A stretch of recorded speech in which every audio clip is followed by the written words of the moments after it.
अभी हम 10 मिनट के लिए आनापान ध्यान साधना का अभ्यास करेंगे।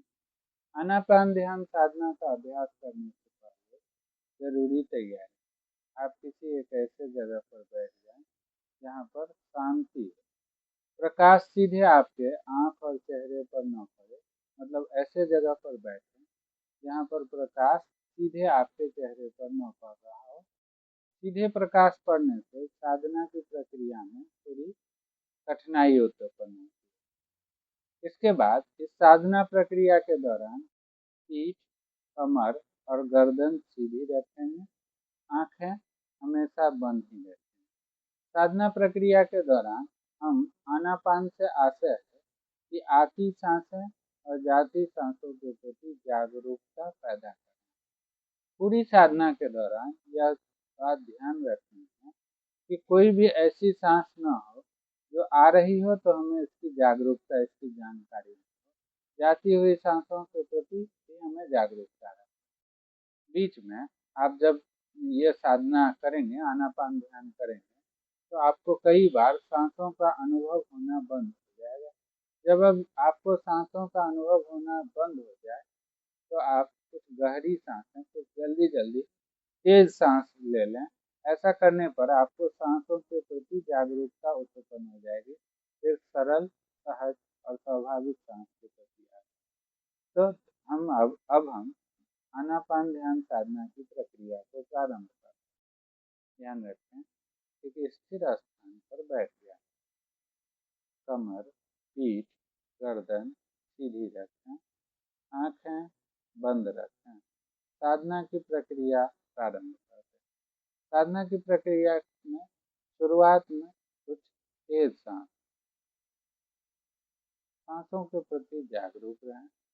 ध्यान रखें कि सांसें जो आ रही हैं वो बाईं नासिका से आ रही है या दाहिनी नासिका से आ रही है या दोनों नासिका से एक साथ आ रही है। अब शांत होकर यह आनापान ध्यान साधना अगले 10 मिनट तक करेंगे।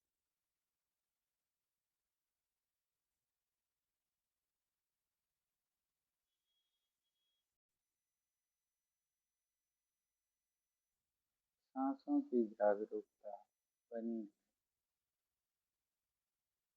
ध्यान यह देना कि सांस बाईं नासिका से आ रही है या दाहिनी नासिका से या दोनों नासिका से। एक बड़े ही सहज भाव से, बड़े ही एकाग्र चित्त से सांसों के प्रति जागरूकता बनाए रखें।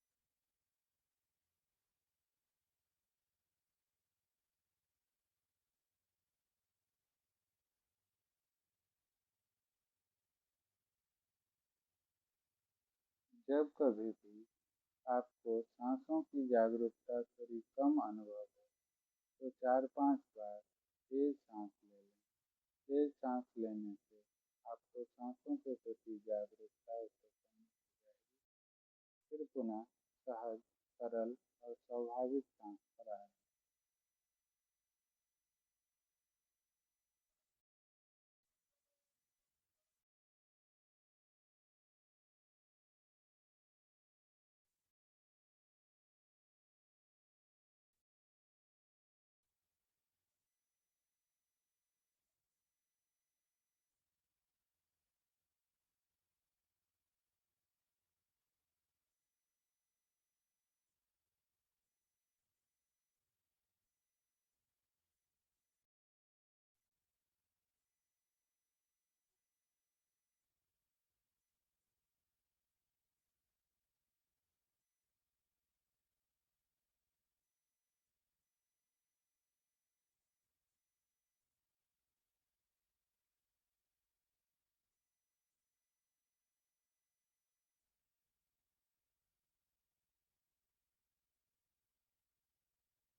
जब कभी भी सांसों की जागरूकता अनुभव न हो रही हो तो कुछ सांसें तेज ले लें, इससे सांसों के प्रति जागरूकता पुनः उत्पन्न हो जाएगी।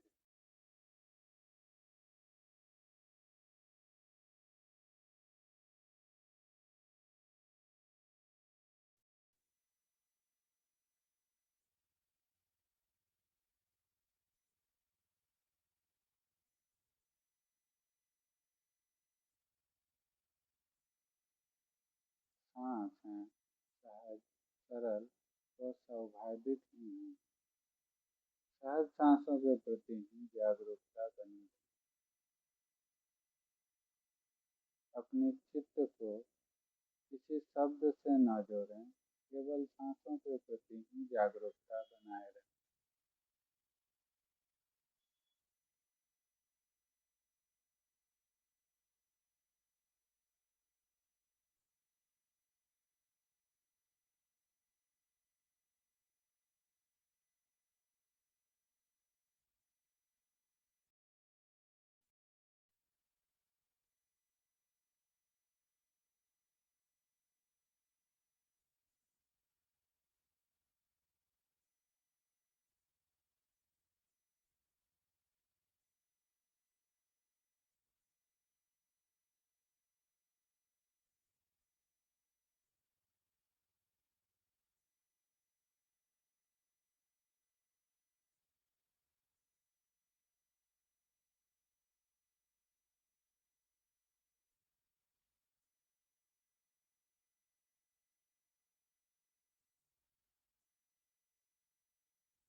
भवतु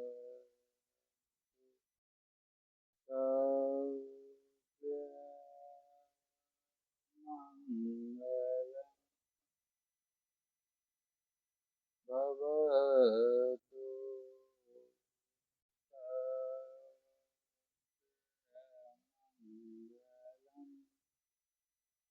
भवतु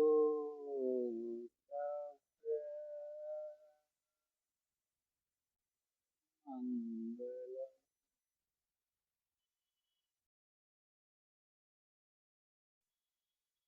इसी प्रकार प्रतिदिन आनापान ध्यान साधना का कुछ समय तक करते हैं।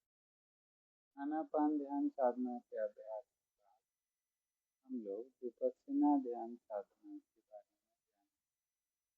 विपश्यना ध्यान साधना अपने मूल रूप में तो विपश्यना ध्यान केंद्र पर ही जाकर सीखा जा सकता है, परंतु जब तक आपके पास 10 दिनों का समय न हो तब तक आप मेरे साथ इस ध्यान साधना की शुरुआती ज्ञान को प्राप्त कर सकते हैं। और जब आप इन चीज़ों को सीख कर किसी विपश्यना ध्यान केंद्र पर तो इसका अनुभव से जो मिलने वाले लाभ, इन अनुभवों से आप विपश्यना ध्यान की प्रक्रिया को पहले कोर्स में ही काफ़ी अच्छे से सीख पाएंगे।